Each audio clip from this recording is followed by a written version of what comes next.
Black cleaning lady heard the bride's confession minutes before the wedding. Millionaire revenge shocking. The wedding venue sparkled like a palace. White roses lined the walls. The marble floors reflected every chandelier, and laughter drifted like champagne bubbles through the halls. For most people, this was a day of dreams. A rich man marrying a beautiful bride in a ceremony fit for a magazine cover. But for the woman in the blue uniform with the yellow gloves, it was just another day at work. Her name was Ruth. She had been cleaning this mansion for nearly 6 years. Every morning she arrived before sunrise, scrubbing the floors and polishing silver while the world around her pretended she didn't exist. People passed her without glancing, as if she were a shadow against the wall. She knew every creak of the staircase, every locked drawer in the study, and every hidden flaw behind the family's perfect image. She was invisible, but she noticed everything. That morning, Ruth's heart was heavy. She had dressed her 2 children in hand-me-downs before leaving for work, kissed them on their foreheads, and whispered promises she couldn't always keep. Their school fees were late. Her landlord had left another warning notice. And the only reason she still held this job was because the millionaire groom treated her with basic kindness. Unlike the others, he remembered her name. He asked about her children. He didn't talk to her as though she were part of the furniture. For Ruth, that small respect meant the world. So when laughter erupted from the bridal suite and she happened to pause by the door, it wasn't idle curiosity that kept her listening, it was instinct. Something in the bride's voice was sharp, cruel, and unmistakably real. Inside, 4 women in white gowns sipped champagne, their voices carefree. Ruth's eyes widened as she heard the bride lean close to her bridesmaids and confess between giggles. She didn't love the man she was about to marry. She loved his money. She bragged about the way he spoiled her, how she planned to secure his fortune after the vows, and even mocked his kindness as weakness. Ruth's stomach twisted.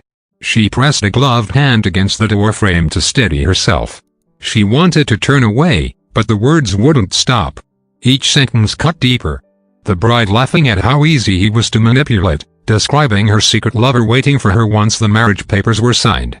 The arrogance in her tone made Ruth's skin crawl. Her pulse raced. This wasn't idle gossip.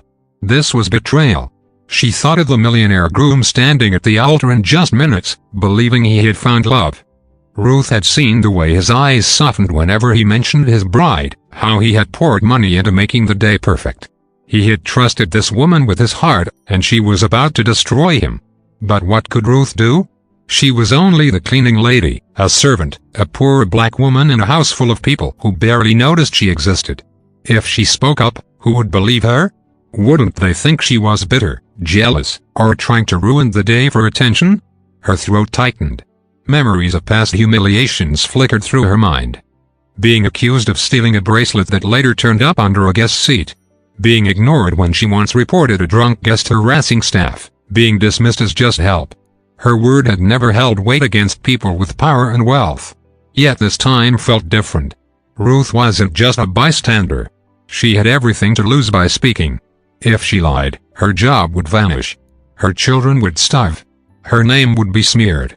She had no motive except the truth. And perhaps that was why she realized with trembling certainty that if she did speak, some would believe her, because in this mansion, Ruth was the constant. She had been here longer than most of the guests had even known the bride. She had cleaned up after their parties, overheard their secrets, and never once betrayed their trust. The millionaire himself had thanked her once, telling her she was the one person who keeps this house honest. Those words came back to her now, burning in her chest. Still, fear pressed in. She could stay silent, protect her children's livelihood, and watch a kind man walk blindly into ruin. Or she could risk everything, her job, her dignity, her stability, by exposing the truth. The weight of it crushed her until her knees almost buckled. Ruth closed her eyes, and an image of her late mother filled her mind. A woman who scrubbed kitchens and bent her back in strangers' homes, who had once told her, "Our work may be invisible, but our truth never is. When the moment comes, you must decide if silence makes you complicit." Her eyes opened again, sharp with tears. The voices from inside the bridal suite still floated out, careless and cruel. Ruth's jaw tightened. She knew now this was the moment her mother had spoken of. Her hands shook as she clutched the door frame. She felt small, voiceless, powerless. Yet beneath the fear rose something stronger, an ache for justice, for honesty, for protecting the one man who had ever treated her as more than a shadow. Her lips parted in a whisper meant only for herself. If no one else will protect him, then I will. The decision was made. Minutes remained before the ceremony. Ruth pulled back from the door, her heart hammering like a drum.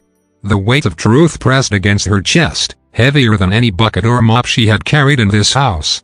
And though she trembled with fear, she knew she couldn't stay silent. The chapel glowed with white roses and gold trim. Guests filled the rows, faces bright with expectation. The millionaire groom stood tall at the altar in a tailored suit, smiling as though the world itself had bent to his happiness. Ruth's throat tightened.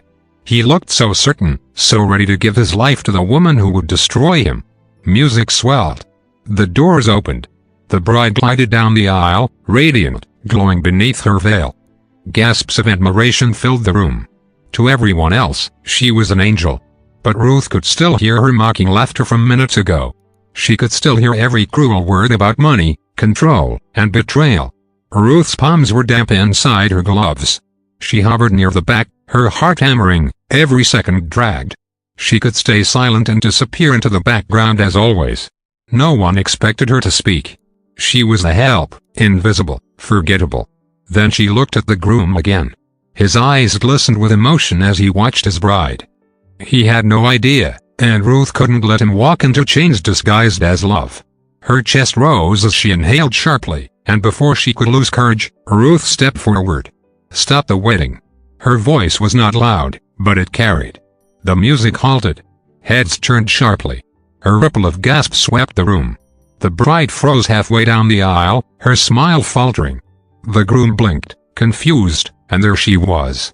Ruth, in her blue uniform and yellow gloves, standing trembling yet defiant in the back of the chapel. Murmurs erupted. A cleaning lady. The words buzzed like flies. Some frowned, others sneered, but Ruth forced her chin high. I'm sorry, she said, her voice steady, though her knees shook. But I cannot let this marriage happen without the truth being heard. The bride's face hardened, panic flickering in her eyes. This is outrageous, she snapped. She's lying.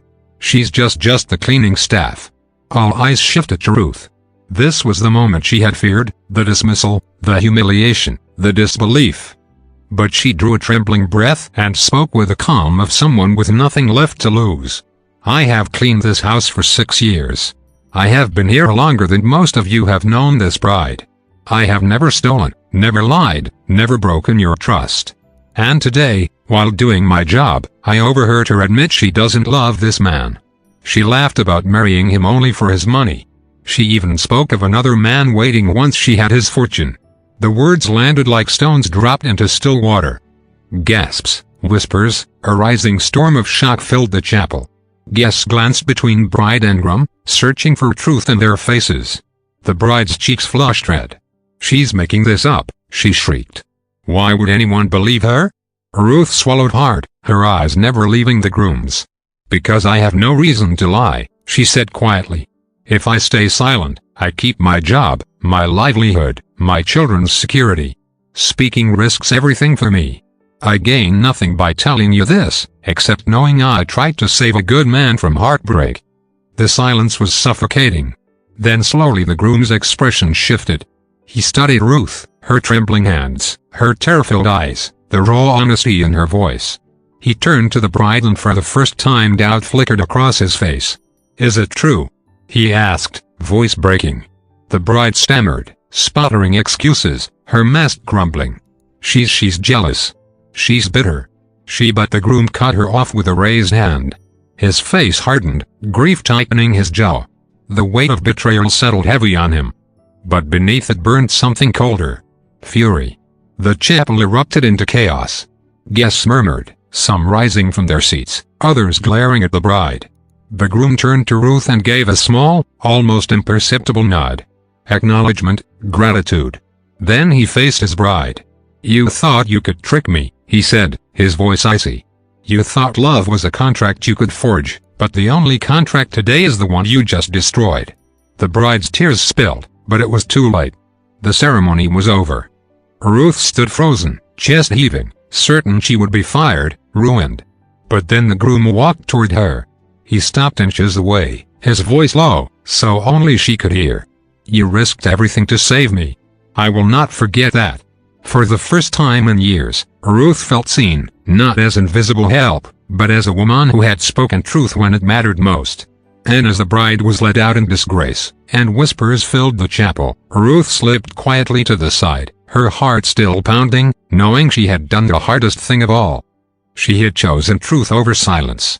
If you enjoyed this story, don't forget to give it a thumbs up and hit that subscribe button for more emotional, dramatic, and unexpected tales. And let us know in the comments, where in the world are you watching from? We love hearing from all of you. Until next time, stay kind, stay curious, and keep watching.